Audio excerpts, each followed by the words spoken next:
Assalamualaikum warahmatullahi wabarakatuh. Teman-teman semua yang saya hormati, alhamdulillah kita bisa bersua kembali dalam tayangan Akik Ma'iyah channel YouTube caknun.com.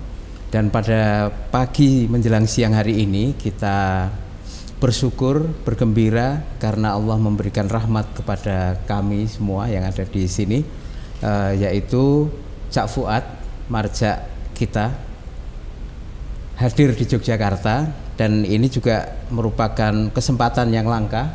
Oleh karena itu kita bersyukur memanfaatkan kesempatan beliau hadir ini untuk berbincang-bincang, karena aslinya kita punya banyak sekali pertanyaan-pertanyaan yang ingin kita sampaikan kepada Cak Fuad, khususnya seputar Al-Quran, keindahan, ilmu yang dikandung dan lain sebagainya.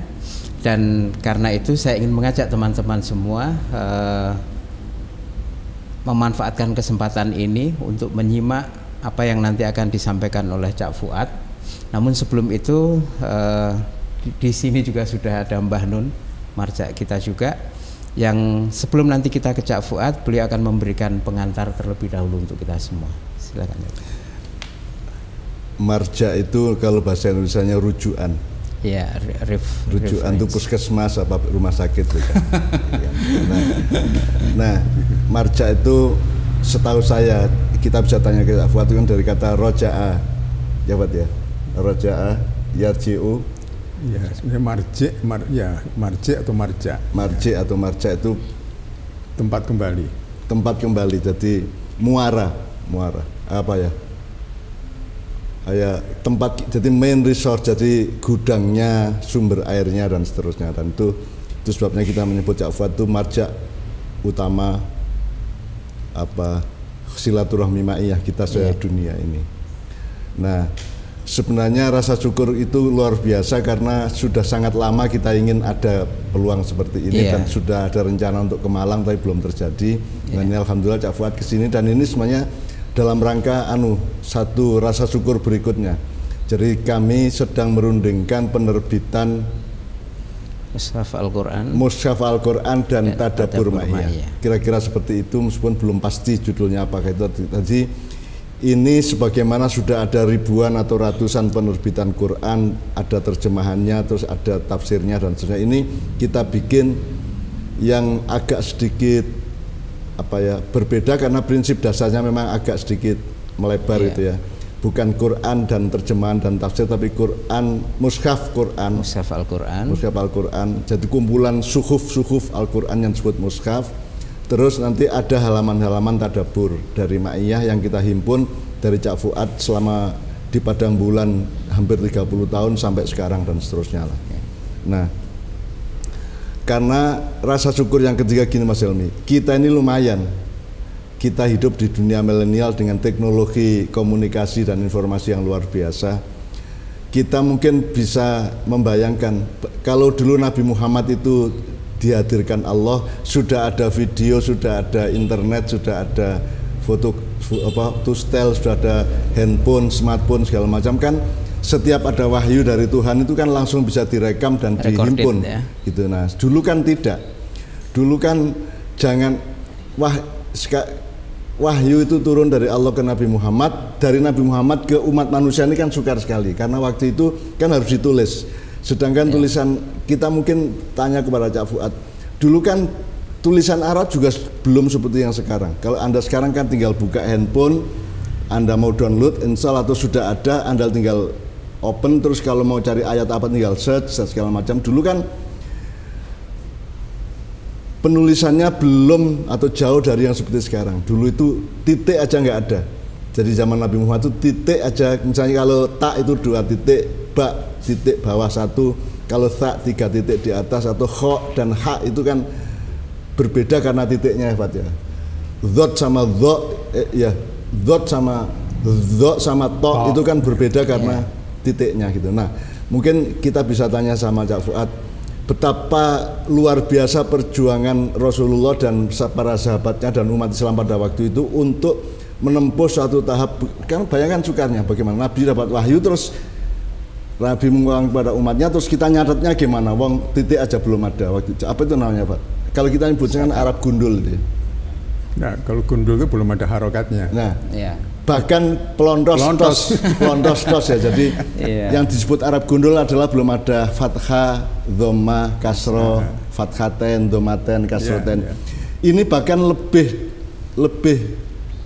parah, belum ada titiknya, bukan hanya belum ada tanda-tanda ejaannya gitu. Iya. Jadi kan kita bisa membayangkan betapa susahnya yang harus diperjuangkan, dilakukan oleh para sahabat dan Rasulullah sendiri dari tahap-tahap ketika Rasulullah, kemudian tahap ketika Abu Bakar Khalifah, kemudian sampai ke Utsman, sehingga sekarang kita menyebut mushaf yang dikumpulkan dari suhuf atau lembaran-lembaran wahyu-wahyu itu kemudian dikumpulkan, kita menyebutnya mushaf Utsmaniyah, Pak ya. Utsman. Nah, itu mungkin Cak Fuad bisa menggambarkan itu bagaimana mekanismenya dulu. Kalau dapat wahyu terus akhirnya ngelompok gitu ya, ditulis gitu. Nulisnya kan juga ini tak apa ba apa ta kan juga tidak jelas, Cak Fuad. Gimana tuh? Mungkin Cak Fuad bisa memberikan Iya. Mungkin juga sekaligus saya membuka dengan pertanyaan. Kalau saya membayangkan begitu Rasulullah menerima wahyu, itu karena literasi tulis mungkin belum cukup berkembang pada waktu itu, maka yang paling awal itu adalah mereka menghafalkan. Nah, antara menghafal kemudian sampai ke dunia tulis itu sendiri pada masa Rasulullah itu seperti apa, Cak Fuad, transisinya, pergeserannya dan sebagainya. Baik, terima kasih. Bismillahirrahmanirrahim.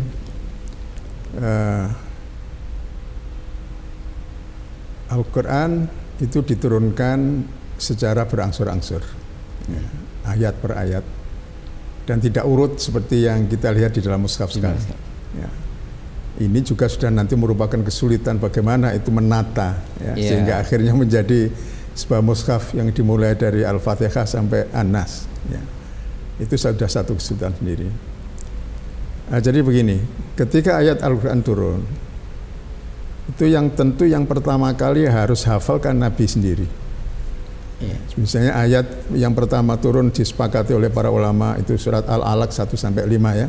Yang kebetulan itu pendek ayatnya ya, 5 ayat, dan itu sangat mudah dihafal oleh orang yang buta huruf. Ya, orang yang buta huruf itu lebih mudah menghafal daripada orang yang pandai baca tulis. Saya kira ini sudah diakui secara umum ya. Nah, oleh karena itu maka orang-orang pada zaman itu sangat mudah menghafal apa yang diajarkan oleh Nabi karena mereka umumnya buta huruf. Nabi sendiri sebenarnya khawatir pertama, sehingga ketika diberi wahyu itu Nabi kadang tergesa-gesa ingin mengucapkan juga. Tapi diingatkan oleh Allah dalam satu ayat, nggak usah tergesa-gesa, karena kata Allah, aku menjamin kamu akan menghafal itu semua. Nah, jadi ini ada jaminan dari Allah. Ya, ada jaminan dari Allah. Maka kemudian Nabi Muhammad SAW ketika menerima wahyu itu betul-betul menyimak sampai selesai, dan otomatis beliau sudah hafal itu. Kan bagi Allah mudah saja untuk menjadikan seseorang itu hafal, itu sangat simpel sekali. Nah, baru setelah itu disampaikan kepada umat. Ya, kadang itu dalam kelompok kecil, kadang juga di depan jamaah. Ya. Dan begitu Rasulullah menyampaikan, itu rata-rata para jamaah itu sudah bisa langsung menghafal. Nah, sebagian dari jamaah tentu ada yang sudah kenal baca tulis. Maka di samping mereka mendengar dan menghafal, sebagian dari mereka juga menulis dengan media yang ada. Kita tahu waktu itu belum ada kertas ya. Jadi ada yang ditulis di kulit kayu ya, ada di kulit binatang yang sudah disama ya, dan macam-macam ya. Tapi Nabi sendiri juga memerintahkan kepada sahabat yang sudah tahu baca tulis untuk menulis. Ya. Dan ini sejak di Mekah, bukan hanya di Madinah. Sudah sejak sebelum hijrah berarti. Ya, sebelum hijrah. Buktinya apa? Ketika Umar bin Khattab masuk Islam, itu kan karena dia mendengar adiknya membaca. Ternyata ada yang dibaca, ada lembarannya. Sehingga itu diminta oleh Umar kan lembaran itu. Ya, berarti sudah ditulis sejak zaman itu sudah ditulis. Itu padahal masih awal-awal ya, masih awal-awal turunnya Al-Quran. Jadi apalagi setelah di Madinah, di sana yang namanya baca tulis sudah mulai membudaya. Dan itu pun dimulai oleh Nabi bagaimana membudayakan orang-orang Islam pada waktu itu bisa membaca dan menulis. Sampai-sampai kita baca dalam sejarah tawanan dari perang Badar, ya, itu yang mestinya dia harus membayar tebusan, ya, dengan uang, ya. Tapi Nabi ngambil kebijakan, siapa yang bisa mengajarkan baca tulis kepada anak-anak Muslim di Madinah, maka itulah tebusannya, bukan dengan uang. Ya. Jadi kan luar biasa ini ya. Nah, jadi maka sejak saat itu anak-anak Muslim Madinah, terutama yang paling terkenal kan Zaid bin Thabit, ya. Ini pemuda yang waktu itu masih belasan tahun, cerdas, ya, punya bakat menulis, punya bakat bahasa, sehingga ini termasuk salah satu sahabat baru yang di Madinah yang dipercaya untuk menulis wahyu. Di samping yang lama itu Ali bin Abi Thalib jelas sudah bisa baca tulis, ya, dan lain-lain, ada beberapa yang lain. Nah, jadi setelah disampaikan kepada umat, kemudian penulis-penulis wahyu yang sudah ditunjuk oleh Nabi itu menulis, dan itu disimpan di rumah Nabi. Nah, lembaran-lembaran itu disimpan. Nah, setiap turun wahyu, Jibril memberitahu ini lanjutan dari ayat yang dulu sudah pernah diwahyukan. Nah, itu diperintahkan oleh Nabi kepada penulis wahyu. Ini ayat ini letakkan sesudah ayat ini, misalnya begitu. Ya, jadi itu sudah sejak awal. Dan itu sudah berarti ribuan kali proses itu. Betul, ya. Jadi sudah tertata sejak. Jadi sejak Jibril awal. itu kepala redaktur Quran, ya, kira-kira gitu ya.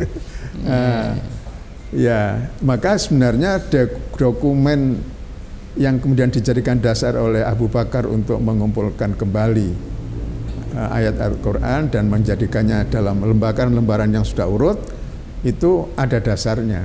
Jadi bukan kemudian tim yang dibentuk oleh Abu Bakar itu bikin-bikin sendiri. Itu sudah ada dokumennya di rumah Nabi oleh penulis-penulis wahyu yang resmi. Nah, saya kira ini adalah sebuah perwujudan manifestasi dari janji Allah yang akan menjaga Al-Quran. Ya, inna nahnu nazzalna dzikra wa inna lahu lahafidun. Di samping jaminan Allah sendiri, Allah mengatakan inna nahnu kami. Ya, kalau Allah mengatakan kami itu berarti melibatkan juga manusia. Maka termasuk yang ikut menjaga Al-Quran ya para sahabat yang sejak awal menghafal dan kemudian menulis. Terutama adalah penulis-penulis wahyu. Ada dua pertanyaan, Cak Fuad. Yang pertama kan waktu Rasulullah kan belum ada revolusi industri, belum ada industri mesin cetak, belum ada. Jangankan sampai internet, komputer, server, YouTube, medsos dan seterusnya. Jadi waktu itu betul-betul masih sangat analog, masih sangat Ya murni memori otak manusia. Jadi sekarang Ali bisa nulis, Haris bin Sabit bisa nulis. Itu kan berarti kan belum ada sekolahan. Jadi tidak berarti mereka terpelajar dan yang lainnya tidak terpelajar. Itu kan sebenarnya kan karena hidayah Allah atau inisiatif pribadi setiap orang untuk mau belajar nulis apa tidak gitu ya. Itu yang pertama. Kan belum ada sekolahan, belum ada kelas, belum ada kelas. Pertanyaan saya, yang disebut bisa nulis itu berarti nulis Arab. Nah, konstelasinya gimana Pak? Menulis Arab itu kan ya mungkin ada Arab apa yang berbeda-beda gitu. Sampai ke tingkat Arab plondos tadi itu, Arab tanpa titik dan seterusnya tadi itu. Ya. Ya, jadi itu yang jadi tulisan itu kan sebenarnya simbol tertulis dari apa yang dari bunyi. Ya. Jadi tulisan itu adalah simbol dari bunyi yang dibuat oleh manusia untuk menggambarkan bunyi. Misalnya bunyi ta, bunyi ba dan seterusnya, alif sampai ya itu kan dibentuk dalam simbol yang tertulis. Nah, pada waktu itu sesuai dengan kenyataan sejarah memang tulisan Arab itu masih sangat sederhana karena bunyi antara ba, ta, sa itu simbolnya sama, rengget itu. Ya. Rengget itu aja. Kaki itu aja. Jadi jumlah renggetnya yang jadikan ukuran. Misalnya kata sabata itu kan bisa juga nabata, bisa juga banana, macam-macam, bisa macam-macam kemungkinannya. Ya. Terus gimana membedakannya? Membedakannya tentu pertama dari konteks, ya. Konteks secara keseluruhan. Tapi yang lebih penting adalah bahwa Al-Quran itu sebelum di samping ditulis itu juga sudah dihafalkan. Nah, ini sangat penting sekali. Referensinya itu. Iya, sangat penting sekali. Oleh karena itu ketika Abu Bakar jadi dari hafalan asosiatif ke simbol-simbol tadi itu. Ya. Dari hafalan. Kemudian makanya waktu pengumpulan kembali Al-Quran dan pengumpulan dalam satu mushaf itu kan dibuka. Jadi ketua timnya Zaid bin Thabit, anggotanya Umar bin Khattab, Ali dan lain sebagainya. Itu setiap hari duduk di satu tempat dan menerima lapor setoran. Di samping yang sudah tertulis ya. Itu ada setoran dari sahabat yang pernah hafal Al-Quran, ya, itu setor. Oh, saya punya hafalan ini. Dan itu syaratnya setiap yang mau store itu harus membawa 2 bukti. Buktinya itu apa? Hafalannya dan tulisannya. Yeah. Jadi kalau cuma hafalannya aja nggak bisa diterima sebagai satu fakta. Satu Storan, rujukan. Ya. Yes. Jadi harus dia hafal dan kemudian menyetorkan juga tulisan. Itu dikumpulkan semua. Nah, itu nanti yang kemudian dibandingkan dengan yang tertulis di dalam yang sudah ada di rumah Nabi oleh penulis-penulis yang resmi yang ditunjuk oleh Rasulullah. Jadi begitu cermatnya ya mereka itu untuk memastikan bahwa Al-Quran yang mereka kumpulkan itu betul-betul didasarkan atas data-data yang valid kalau sekarang yang jadi valid betul. Kalau ada keraguan terhadap keaslian Quran kan kita bisa menjelaskan bahwa secara metodologis bertahap berurut secara evolusioner sedemikian rupa dia sudah diverifikasi sejak awal ya. Iya, betul. Dari wahyu ke Rasulullah ke sahabat, kemudian ada beberapa macam kesulitan teknis mengenai huruf, mengenai titik, mengenai harokat dan seterusnya. Itu sudah dielaborasi sedemikian rupa secara matang sampai akhirnya terkumpul menjadi Al-Quran yang kita tinggal baca, tinggal searching, tinggal cari, tinggal gampang, tinggal download yang gitu. Jadi kita ini orang yang paling dirahmati Allah karena kita tuh nggak ikut proses yang susah itu. Kita tinggal download kok. Handphone gini mau di mana aja kita tinggal cari ayat apa, surat apa dan seterusnya. Gitu. Kalau dari masa Zaid bin Thabit, Ali bin Abi Thalib, Umar bin Khattab sebagai tim yang memimpin pencatatan Al-Quran itu, dokumen-dokumen mereka, beliau-beliau ini sampai saat ini adakah yang masih tersimpan secara fisik utuh, ya Fuad? Mungkin. Jadi begini, jadi kita bedakan pengumpulan pada zaman Abu Bakar dan pada zaman Utsman ya. Zaman Abu Bakar itu sudah dikumpulkan, tapi masih lembaran-lembaran, tumpukan lembaran itu sudah urut. Suhuf makanya ya. Dari Al-Fatihah sampai An-Nas ya sudah, tapi belum dibukukan. Terus pada zaman Umar tidak ada masalah. Jadi tidak ada gerakan untuk meneliti kembali, tidak ada. Nah, pada zaman Utsman karena Islam sudah berkembang sampai di luar Jazirah Arab Andalusia sampai di Azerbaijan itu terutama yang dari daerah-daerah situ ya, kemudian Afrika Utara dan sebagainya, yang mereka bukan orang Arab. Sehingga pengajar-pengajar yang dikirim oleh khalifah ke daerah-daerah itu dimungkinkan ada perbedaan cara membacanya karena berbedanya dialek dari orang-orang itu. Ya misalnya ya kalau orang Arab itu yang diutus itu dia dari suku A, bisa jadi ada sedikit perbedaan dengan kalau dia dari suku B. Meskipun perbedaan tidak signifikan betul ya, tapi tetap ada perbedaan. Ini yang menggelisahkan. Menggelisahkan. Akhirnya ada usulan bagaimana kalau teks Al-Quran itu diperbanyak kan gitu, untuk bisa dikirim ke negeri-negeri baru di luar jazirah gitu. Maka Utsman padahal belum ada revolusi mesin cetak, apalagi digital printing ya. Sekarang tinggal gampang, betul. Tinggal melakukan, tinggal kari ngelakoni itu aja rewelnya ndak karo-karuan sekarang. Padahal dulu itu kan penuh kesulitan ya. Betul. Itu Helmi pernah punya contoh, misalnya kalau tidak ada titik, tidak ada harokat afatkan, itu kholakot bisa kholaktu, apa Helmi pernah afala yang duruna ilal ibili kaifa khuliqat, dalam versi kan, yang lain kaifa kholaktu. Jadi itu semua sudah dibereskan ya Pak kontroversi itu ya. Iya.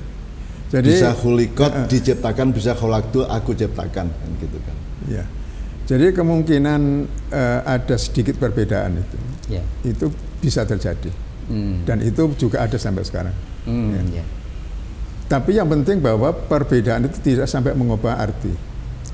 Artinya misalnya alam tara ilal ibili kaifa khuliqat, bagaimana ibil itu diciptakan, atau dibaca kaifa khalaqtu, aku ciptakan. Secara makna kan tinggal aksentuasinya aja berbeda, tapi esensinya sama, maknanya juga sama.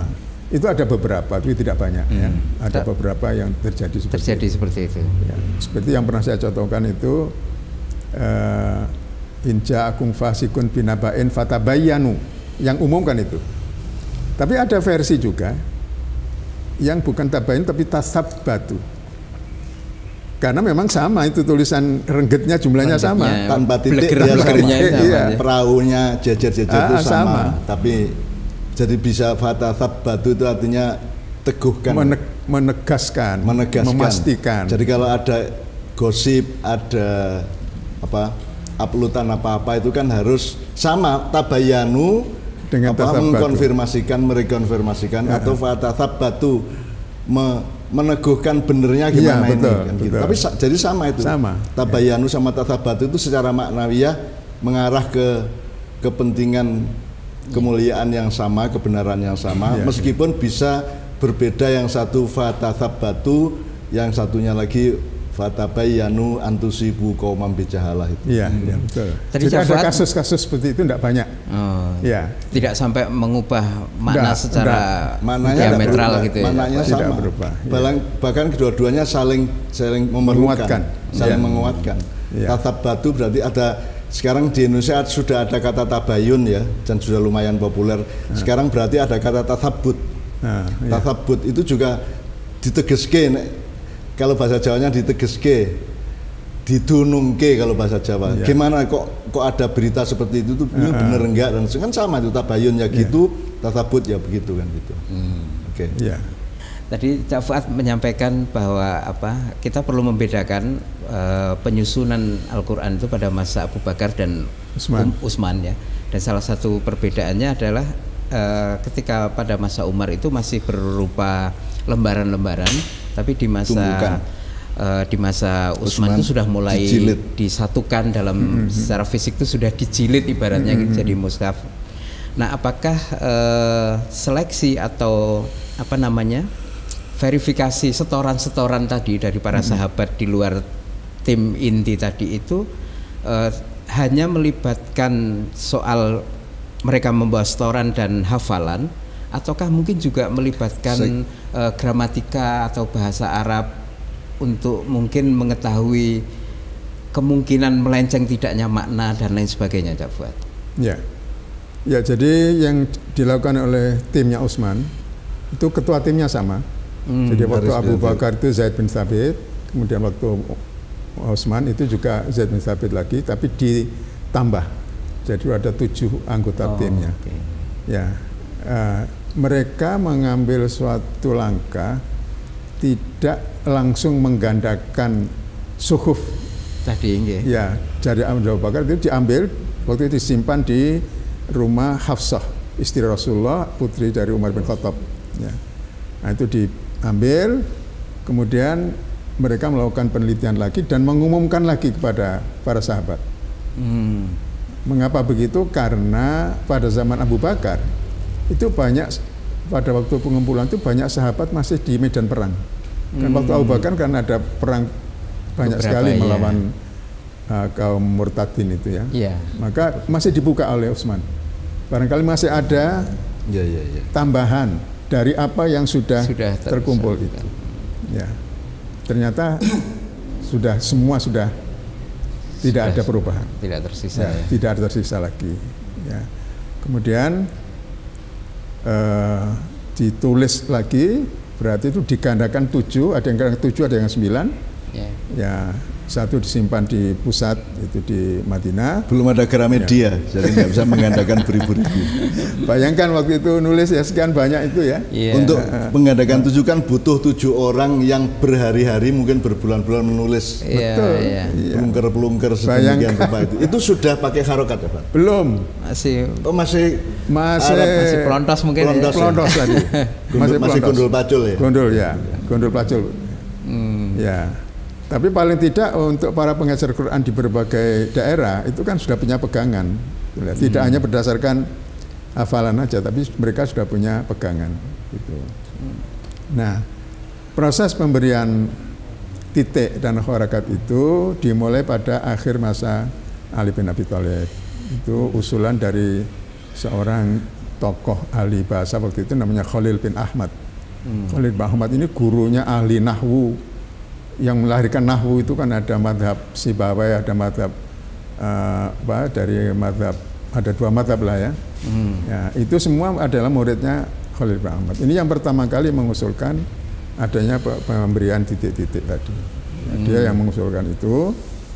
Kemudian setelah itu pada masa Muawiyah, Khalil bin Ahmad masih hidup, dia juga usulkan penambahan harokat. Karena bagi orang-orang non-Arab itu akan sangat sulit kalau tidak ada harokatnya. Maka dibuatlah, dan itu juga tidak sekali jadi. Jadi ada proses juga. Perundingan untuk menentukan nun itu 1 titik itu kan pasti ada musyawarah nasional. Jadi enggak semudah yang kita bayangkan terus satu orang itu melakukan, enggak. Ya. Nah, jadi itu juga proses. Proses itu kita sekarang mendapat gambaran mengenai teknis penulisan, penentuan titik pada huruf dan seterusnya, itu kan seolah-olah itu masalah administratif itu ya. Padahal menurut saya kan ada persyaratan yang sifatnya lebih akhlak, mental dan rohani ya Pak ya. Jadi saya membayangkan tidak mungkin seseorang bisa menuliskan seluruh lembar-lembar Al-Qur'an yang sebanyak 1400.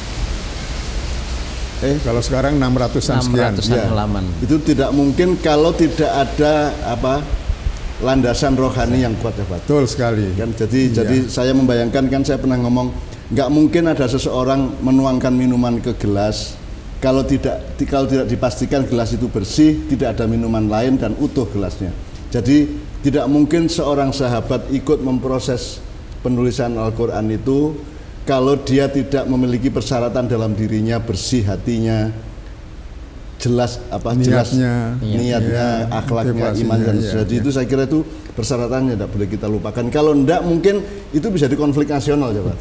Betul. Itu bisa menjadi pertentangan gitu kan, bisa menjadi satu NU, satu Muhammadiyah gitu ya, satu Gerindra, satu PDIP kan gitu kan. Betul. Jadi saya kira itu sesuatu syarat ya yang sangat-sangat mendasar sekali. Dan bahkan kalau saya proyeksi ke Haris bin Sabit, Zaid bin Sabit ketika masa Muawiyah pun beliau masih melakukan itu. Itu kalau dia berpikir politik praktis kan tidak mau sama Muawiyah. Misalnya kita tahu bagaimana Muawiyah, bagaimana dinasti Abbasiyah dan seterusnya, ada kontroversi politik dan ideologis dan madhabiyah gitu ya. Itu kita bayangkan Zaid bin Sabit itu kan bebas dari semua itu karena urusannya adalah Allah dan Al-Qur'an. Jadi dia tidak bisa disebut pro rezim atau anti rezim karena dia urusan, dan itu boleh dalam masyarakat bahwa kita ini boleh menempatkan diri di dalam satu peta kosmos yang berbeda tanpa terlibat ke dalam pro kontra politik kan. Itu kan berita dari Cak Fuad mengenai Zaid bin Thabit tadi itu kan luar biasa. Itu dilakukan sampai zaman Muawiyah. Yang semua orang sekarang kebanyakan itu agak anti Muawiyah dia ya. Tapi kan beliau melakukan itu untuk Allah, untuk Al-Quran, untuk Rasulullah, untuk rahmatan lil alamin, dan itu boleh satu koordinat sosial yang dipilih seperti itu boleh gitu loh. ya. Jadi kan sebenarnya sejak yang namanya Abu Bakar, Umar, Utsman, Ali itu kan kalau kita lihat dari sisi misalnya apa kecenderungan memang berbeda kan. Ya. Mesti adalah unsur, ada orang yang cocok dengan Umar, ada yang tidak cocok, ada ya. Kalau sekarang itu partai-partai ya. Kalau dulu kan Ya, ya ada semua itu. semua Tapi khalifah itu 4 itu kan pasti ada yang melawan, ada yang setuju, ada yang tidak.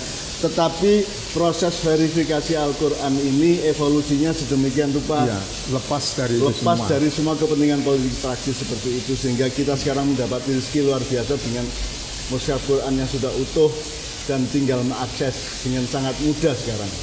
Gitu. Ya, ada satu hal yang mungkin oleh orang-orang sekarang itu dijadikan sebagai alat untuk meragukan kemudian Al-Quran, yaitu keputusan Utsman untuk membakar semua tulisan yang ada di tangan para sahabat waktu itu, semua harus dibakar. Semua harus kembali kepada mushaf yang sudah disepakati. Ya. Ali bin Abi Thalib mengatakan ini adalah keputusan Utsman yang sangat tepat. Tapi sebagian orang zaman sekarang itu jadikan alasan Utsman ini sudah menghapus ayat-ayat Al-Quran yang tidak sesuai dengan kepentingan politiknya. Nah, ini tuduhan seperti itu hanya sekarang muncul. Ya. Jadi sebenarnya waktu itu terlepas dari itu semua. Jadi Utsman memerintahkan membakar yang lain itu kan saya kira sangat wajar ya, supaya nggak campur lagi. Iya, supaya satu yang satu ya. Dan Ali mendukung itu. Tapi banyak pendukung Ali sekarang. Ya. Gelas jiwa kita harus bersih tadi itu kan. Nah, itu masih ada kemungkinan abad-abad selanjutnya masih ada eksploitasi atau manipulasi terhadap kasus-kasus sebelumnya untuk dituduh dalam pandangan politik praktis golongan-golongan itu, termasuk yang disebut dakwatan. Ya. Sekarang setelah itu semua berlangsung dan sekarang kita mendapat rezeki luar biasa besar dengan adanya mushaf Quran yang sudah jadi melalui proses yang bermacam-macam yang dapat ceritakan tadi. Kemudian jarak antara Al-Quran dengan umat itu kemudian ada yang namanya tafsir ya Pak. Jadi bahkan mungkin lebih parah dari itu ya. Jadi Quran itu dikenal atau bersentuhan dengan umat Islam itu sepotong-sepotong, itu pun melalui maklarnya, melalui transformatornya, melalui ulama-ulama yang menafsirkan yang gitu kan.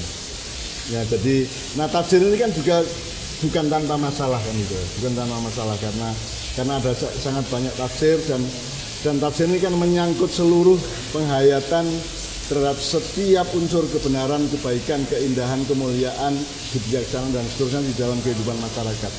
Sehingga kemudian lahirlah di Padang Bulan atau di Ma'iyah apa yang kita lahir bukan lahir dari kita memilih tadabbur meskipun tetap tidak menafikan tafsir. Nah, jadi makanya tadi kan awalnya kita bilang bahwa rencananya adalah menerbitkan mushaf Quran dan tadabbur Ma'iyah. Dan tadabbur Ma'iyah itu pasti rujukan utamanya, marja utamanya adalah Cak Fuad sendiri dengan Syekh almarhum Nur Samad Kamba yang mungkin masih bisa kita lacak dokumentasinya. Nah mungkin jadi sekarang kita tanya kepada Cak Fuad, kenapa Cak Fuad antara tafsir dengan tadabbur ini gimana urusannya sehingga kita di Padang Bulan dan Ma'iyah itu punya kecenderungan besar untuk mentadaburi Al-Quran meskipun kita tidak menolak tafsir itu ya. Iya. Jadi tafsir itu adalah kebutuhan bagi umat. Maka sejak zaman Nabi pun Nabi sudah menafsirkan Al-Quran, menjelaskan.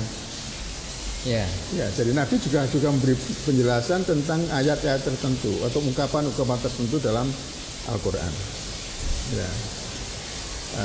Tapi tidak seluruhnya. sesuai dengan kebutuhan pada waktu itu.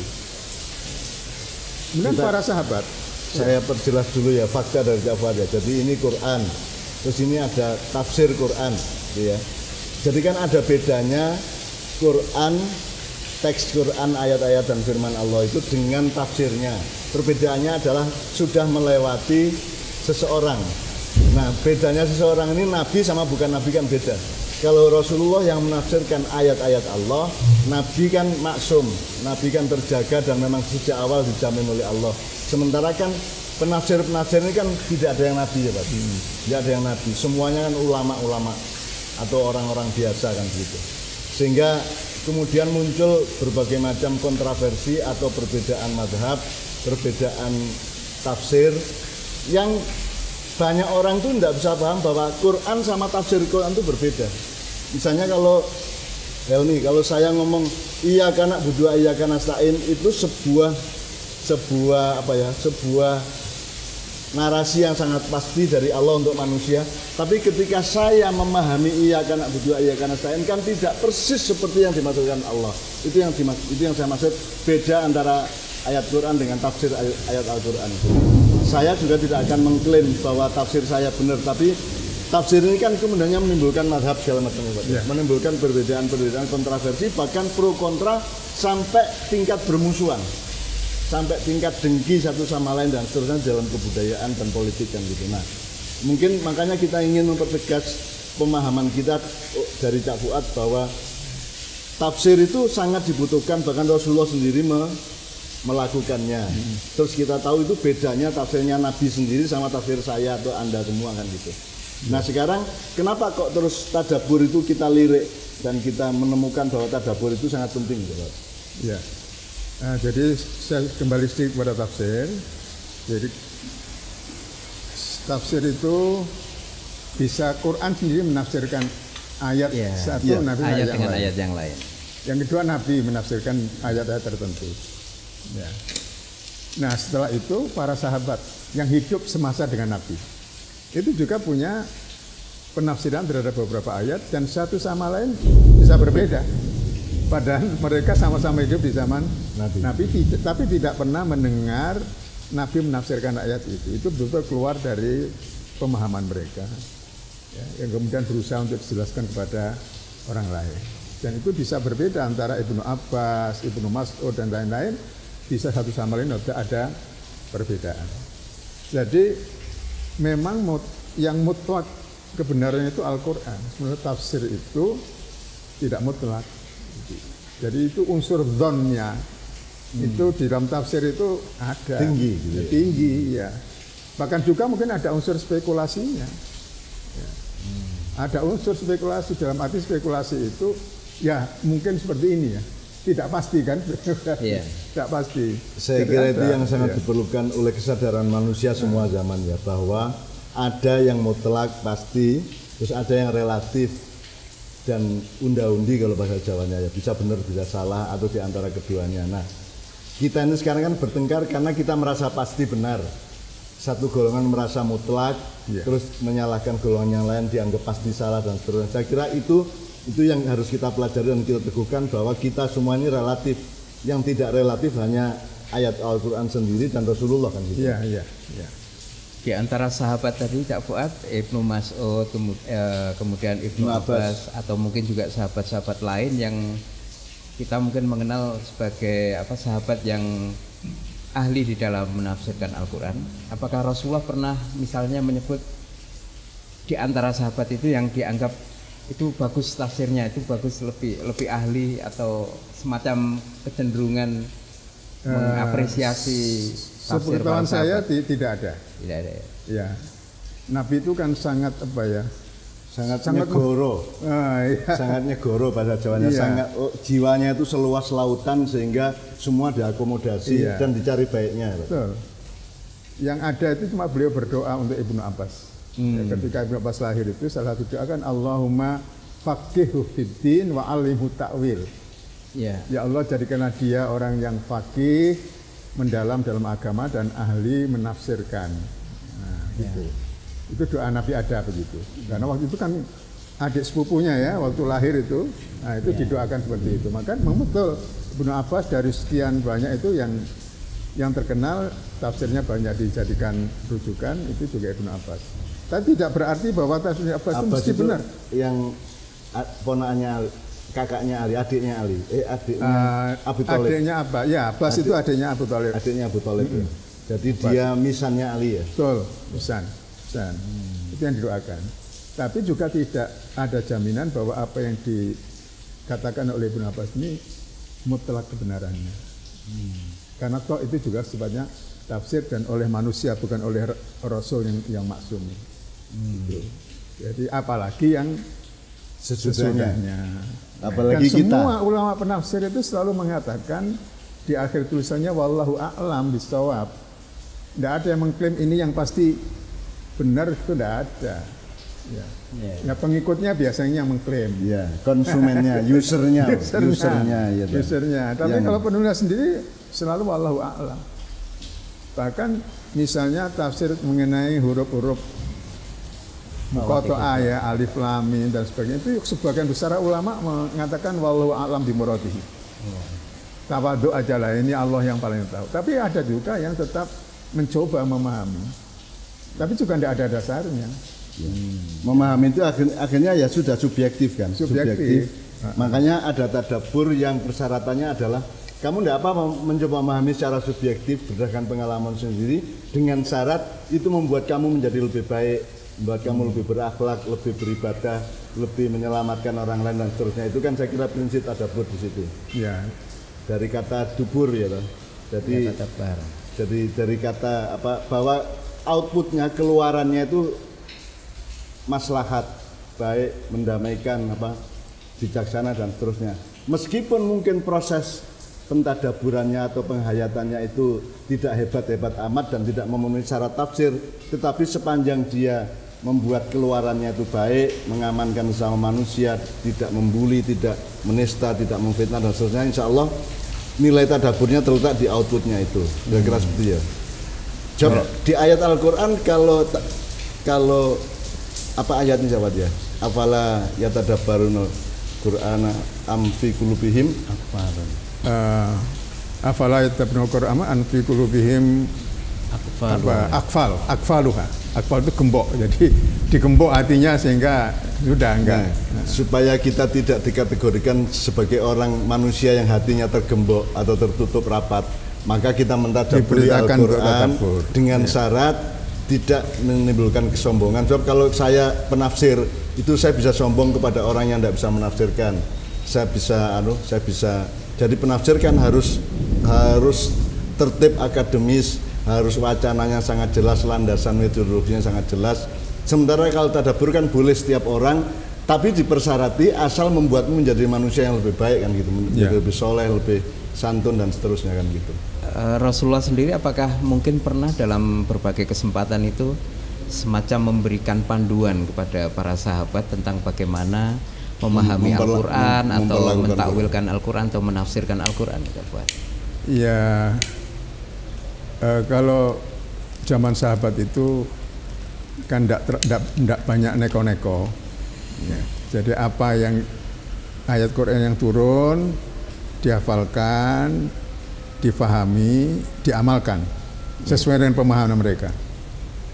Itu aja, sederhana pada waktu itu.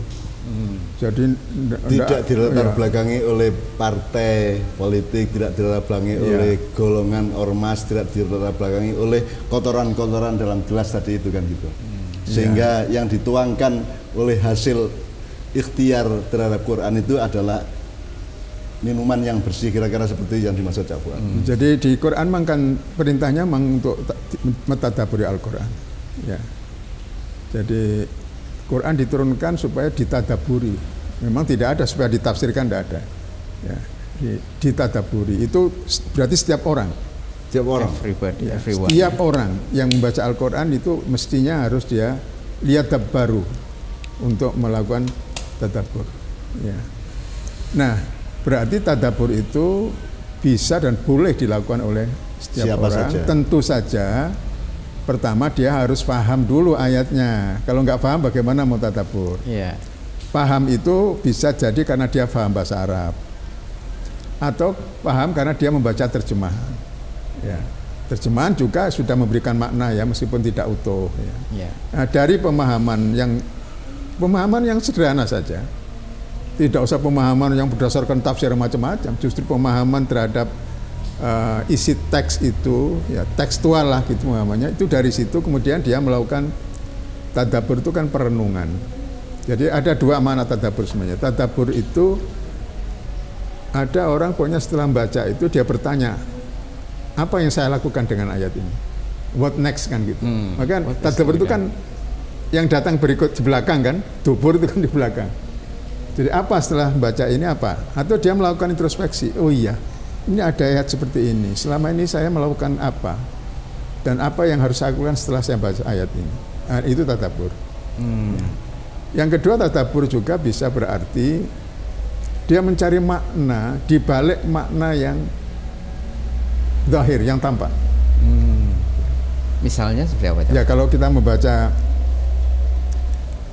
teori membaca aja lah, kan ada kan baina sutur kalau bahasa Arabnya itu, ya dalam bahasa Inggrisnya itu ada yang beyond the line, ada yang behind, ya, ada yang on the line. Jadi kalau on the line itu ya tekstual saja. Tadabbur itu bisa juga dimaknai beberapa makna ya. Jadi yang pertama, mentadabburi ayat itu adalah melihat atau menghubungkan ayat yang baru kita baca dan kita pahami itu dengan apa yang sudah kita lakukan. Ya, misalnya ada ayat innamal mu'minuna ikhwatun misalnya. Orang-orang mukmin itu mesti bersaudara. Berarti tadabburnya apa? Selama ini gimana ya? Aku apakah sudah nyedulur dengan sesama mukmin? Itu individu ya. Mungkin kita melihat umat bagaimana ini, apa sudah mengamalkan innamal mu'minuna ikhwatun. Ini berarti kita sudah melakukan apa? Tadabbur di sini. Maknanya kan jelas. Kalau tafsir apa? Yang dimaksud dengan ikhwatun itu begini kan nanti teori tentang ikhwatun itu kan bisa panjang lebar ya. Tapi tadabbur sederhana. Ya makna umum dari bersaudara itu kan ya sudah tidak harus dijelaskan panjang lebar sebenarnya. Tapi yang paling penting ketika bertadabbur adalah menghubungkan dengan apakah saya sudah mengamalkan ini. Makanya what next, apa yang harus saya lakukan setelah ini. Nah, itu makna yang penting dari tadabbur seperti itu. Dan itu semua ayat bisa kita tadabburi ya. Ayat mengenai alam semesta misalnya. Ya. Itu juga banyak hal-hal yang bisa kita tadabburi, yang akhirnya itu yang penting adalah menguatkan iman kita. Makanya sebenarnya setiap orang itu boleh mentadabbur, syaratnya apakah tadabbur kita itu memperkuat iman kita atau malah membuat kita ragu. Kalau setelah kita mikir, kita renungkan kok malah ragu terhadap kebenaran Quran, terhadap agama Islam, sudah kita berhenti. Berarti kita sudah ngoyoworo itu tadabburnya. Jadi ukurannya salah satunya adalah apakah ini memperkuat iman saya apa tidak. Outputnya Pak ya? Outputnya itu, ya. Nah itu pengertian pertama dari tadabbur. Kemudian ada juga yang memaknai tadabbur itu adalah melihat makna yang dari makna yang jauh ya dibalik makna yang tampak. Ya. Ini sebenarnya teori membaca yang sudah dikenal, ada reading itu kan ada between the lines, ada behind the lines, ada yang beyond, jauh lines. Ya. Gampangnya melihat apa yang tersirat di balik yang tersurat. Nah, ini juga bisa macam-macam. Nah, gitu. Nah, ini juga bagian dari tadabbur. Tentu syaratnya kalau tadabbur jenis kedua ini jangan terlalu jauh menyimpang dari makna bahasa. Iya. Nah, itu. Jadi makna bahasa ini harus jadi pegangan. Jadi sebenarnya tadabbur tetap ada landasan tafsirnya. Ada landasan tafsirnya. Padahal soalnya tafsir itu sendiri tidak semudah yang dibayangkan orang. Misalnya saya mufassir ya, saya penafsir. Terus Allah mengatakan Allahu nurus samawati wal ard. Ya. Tafsir saya, Allah bilang Allah itu cahaya langit dan bumi. Kan ini nanti tergantung kepada pengetahuan saya mengenai langit dan bumi. Jadi termasuk mengenai cahaya. Iya, termasuk mengenai cahaya. Jadi itu kan tafsir juga meskipun sangat tertib dan akademis persyaratannya kan tetap bergantung pada wawasannya. Kan beda antara bumi dengan tanah misalnya gitu. Bumi dengan planet yang lain kan sebenarnya bumi juga ya Fuad. Planet-planet itu kan bumi juga, cuman bukan bumi kita kan begitu kan, sebenarnya artinya dia terdiri dari unsur-unsur jasadia yang relatif mirip-mirip kan itu kan juga bumi. Jadi dari seluruh perbedaan-perbedaan karena wawasan tadi, dari ketika kita membaca Al-Quran, kan akhirnya kita harus kembali kepada kebersihan hubungan kita kepada Allah ya Pak. Jadi wis terserah bumi itu apa, terserah nur itu apa, terserah langit itu, pokoknya saya akan menambah iman saya kepada Allah. Karena cara pragmatisnya seperti itu. Saya baca Quran ini pokoknya harus saya menjadi lebih baik setelah saya membaca dan seterusnya kan gitu. Nah, jadi tadabbur tidak lepas dari tafsir sampai tahap tertentu kan gitu. Tetapi tadabbur lebih jelas syaratnya. Karena kalau saya hanya mufasir, itu saya tidak ada persyaratan mental, tidak ada persyaratan budaya. Saya bisa pinter menafsirkan ayat Quran, pada saat yang sama saya juga pinter korupsi, saya juga pinter menipu orang kan bisa juga. Tapi kalau tadabbur tidak mengizinkan itu. Kalau tadabbur adalah kata Cak Fuad, outputnya nanti menambah iman kepada Allah apa tidak, menambah akhlakul karimah apa tidak dan seterusnya. Gitu ya Pak ya. Kalau mohon maaf, untuk makna tadabbur yang kedua ini tadi yang Cak Fuad menyebutnya cara membaca tadi itu, baik yang behind the line atau between behind dan beyond. Jadi membaca atau menggali, memahami yang tersirat di balik yang tersurat itu. Apakah dari waktu ke waktu cara baca yang demikian ini mengalami perkembangan, dan kalau misalkan dia pada tahap saat ini tuh perkembangan cara membaca ayat-ayat yang tersirat itu seperti apa gambaran? Ya, tersirat itu kan tergantung juga kepada kemampuan seseorang untuk katakanlah berimajinasi juga. Iya, imajinasi, simulasi, ya, imajinasi itu asosiasi menentukan. Jadi sangat mungkin dari waktu-waktu itu ada pemaknaan baru dari ayat-ayat itu. Ya. Kalau yang gampang biasanya saya gini ya Pak, saya mohon disalahin kalau salah ya. Misalnya Allah memerintahkan idrib bi asokal bahr, pukulkan tongkatmu ke laut. Itu kan tersurat di Quran, ayatnya ada. Tetapi yang tersirat kan, mana mungkin laut terbelah oleh tongkat Musa. Laut terbelah kan karena perintah Allah. Maka pasti ada ayat yang lain yang tidak ditulis di Al-Quran bahwa Allah memerintahkan laut untuk terbelah. Kira-kira seperti itulah. Juga ada tersirat-tersirat atau implisit-implisit yang lain yang di ayat yang berbeda-beda kan begitu. Jadi tadabbur yang memungkinkan siapa dia, yang membuka ruangan seperti itu dengan syarat outputnya menambah iman, menambah kasih sayang, rahmatan lil alamin sesama manusia dan seterusnya gitu ya. Ya. Terus saya agak loncat ke hadis siapa dia. Saya dalam tanda petik bukan curiga, tapi ketika seseorang waktu itu melihat atau mendengar Rasulullah berkata sesuatu pada suatu peristiwa, itu kan mungkin kalimat Rasulullah persis, tapi ada juga kemungkinan lain di mana yang kita tangkap itu berdasarkan alam pikiran kita sendiri. Jadi misalnya ada Rasulullah bertanya, mana ibu-ibu yang biasanya menyapu halaman Masjid Nabawi itu ya.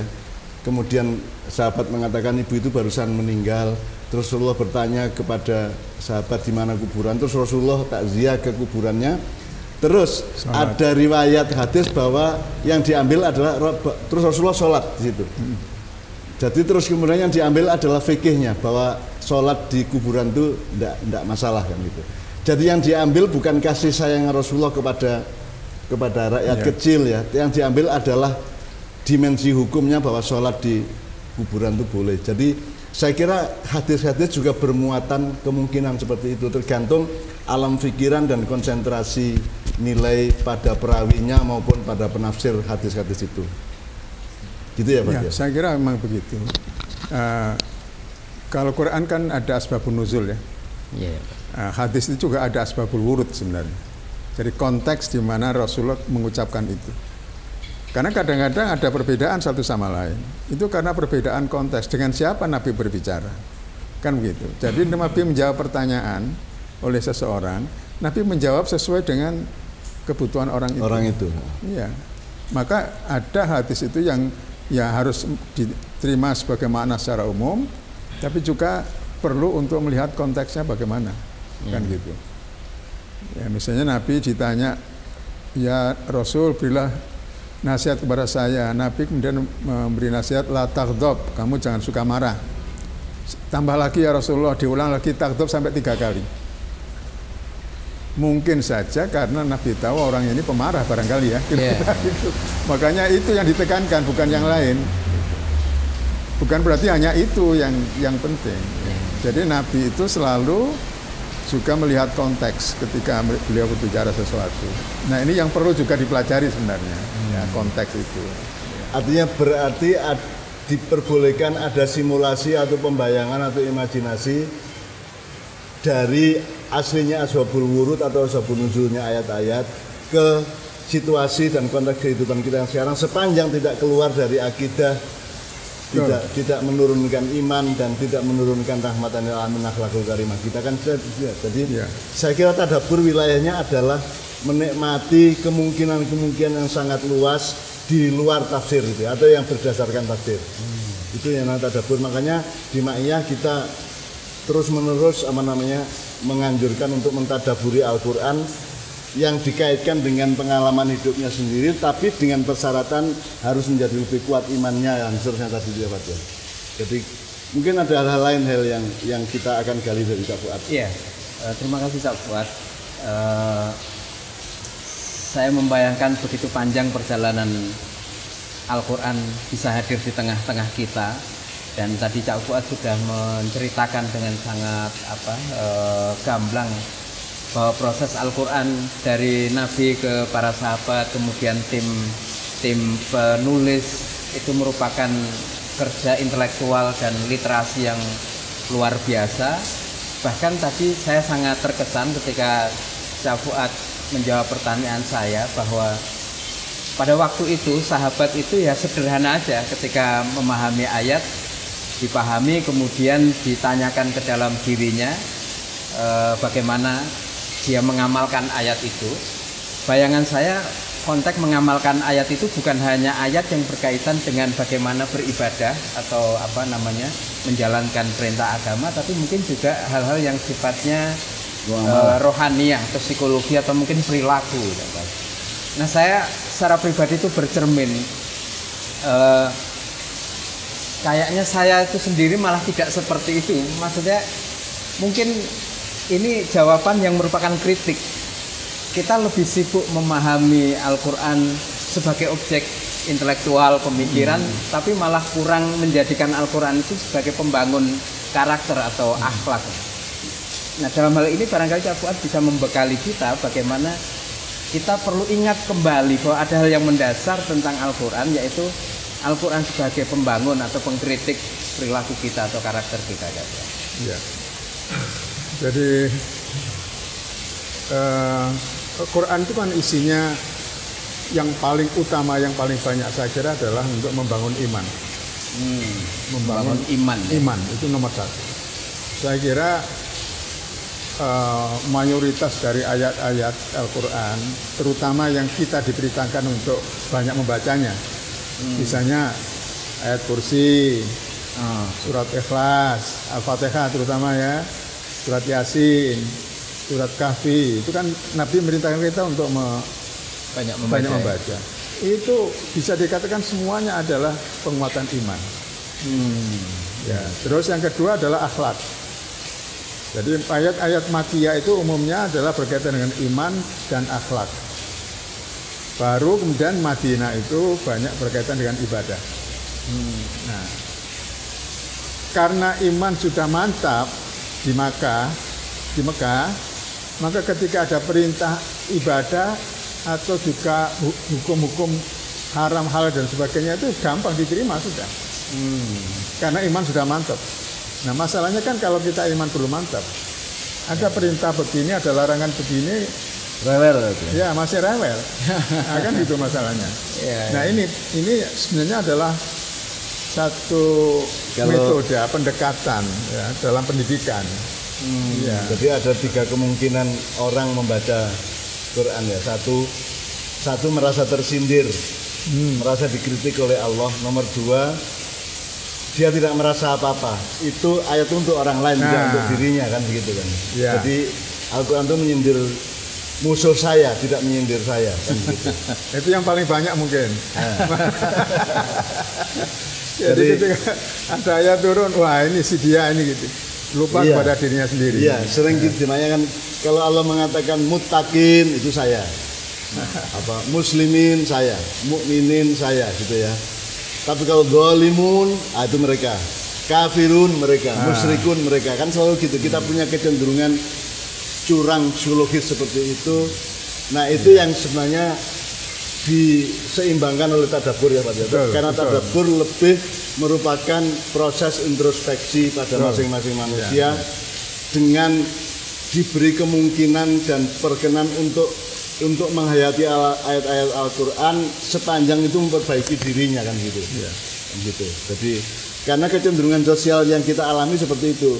Kalau ada muslimun itu kita, kalau ada dolimun mesti orang lain, kalau kafirun mesti sana-sana, kalau mukminun kita kan gitu. Ada kecenderungan curang seperti itu di dalam hati kita kan gitu. Makanya ketika kita baca Al-Quran itu yang pertama kita mohon kepada Allah kan supaya Quran itu menjadi petunjuk bagi kita. Ya, bagi kita. Ihdinas siratal mustaqim itu kan yang paling utama doa kita kan? Ya. Termasuk ketika kita baca Al-Quran, Allah menuntun kita kepada makna terhadap kebenaran yang harus kita ikuti. Mungkin kita paham Al-Quran, tapi apa kita bisa menangkap kebenaran sejati yang diinginkan Allah? Itu hidayah Allah. Itulah makna ihdinas siratal mustaqim. Jadi kesadarannya ya, Quran itu untuk saya gitu ya. Iya. Quran itu untuk saya. Itu kalau tadabbur begitu. Jadi saya jelek atau baik itu saya sudah ada lalu lintas nilainya di dalam Al-Quran sehingga saya baca Quran itu saya karena atau kalau lebih ekstrim, Al-Quran itu diwahyukan untuk saya melalui Rasulullah Muhammad SAW ya. Tapi kan kalau tidak untuk saya terus untuk siapa? Ya untuk semua umat manusia. Lah ya untuk saya berarti. Ya. Jadi saya tidak akan menuduh siapa-siapa karena semua kritik di ayat Al-Quran itu adalah untuk saya. Kalau saran baik itu untuk saya, kalau jangan berbuat buruk itu juga untuk saya. Jadi saya tidak menuduh siapa-siapa. Saya kira itu satu jenis kesadaran tadabbur tertentu karena selama ini karena kita ini selama ini menggunakan agama untuk menyalahkan orang ya Pak. Sampai ke tingkat politik, sampai ke tingkat kriminalisasi, sampai ke tingkat mimpi Rasulullah aja kriminal gimana coba. Kan gitu kan. Jadi kan susah sekarang. Jadi tadabbur ini saya kira satu satu cara bersikap atau satu metode atau apapun namanya itu. Kalau dalam Islam tidak tahu namanya saya. Yang perlu kita pakai bersama. Jadi karena kalau tafsir kan menguasai semua ya Pak, dari Al-Fatihah sampai An-Nas. Menguasai semua secara epistemologis, secara akademis dengan metode-metode apapun saja yang menyangkut bahasa Arab dan Al-Quran kita harus kuasai. Kalau tadabbur kan enggak. Tadabbur itu siapa saja baca Al-Quran, faham bahasa Arabnya ataupun terjemahannya, sepanjang itu kamu pakai untuk memperbaiki dirimu, that is tadabbur kan gitu. Itulah tadabbur. Yang penting perbaikan diri kita, bukan perbaikan orang lain. Nanti dulu. Mudah-mudahan doakan mereka juga memperbaiki diri melalui tadabbur mereka masing-masing. Tapi tadabbur tidak menghasilkan budaya nyalah-nyalahin orang, mengutuk-ngutuk orang, mengkafir-kafirkan orang. Karena yang tertuduh pertama adalah diri kita sendiri. Saya kira itu yang dimaksud oleh Cak Fuad, gitu ya. Iya. Terima kasih Cak Fuad, terima kasih Mbah Nun. Mudah-mudahan kebersamaan kita pada siang hari ini yang kebetulan hujan deras menemani kita, memantapkan kembali pemahaman tadabbur kita, jiwa kita terhadap Al-Quran sehingga Al-Quran benar-benar menjadi petunjuk bagi kita. Terima kasih. Assalamualaikum warahmatullahi wabarakatuh. Assalamualaikum warahmatullahi wabarakatuh.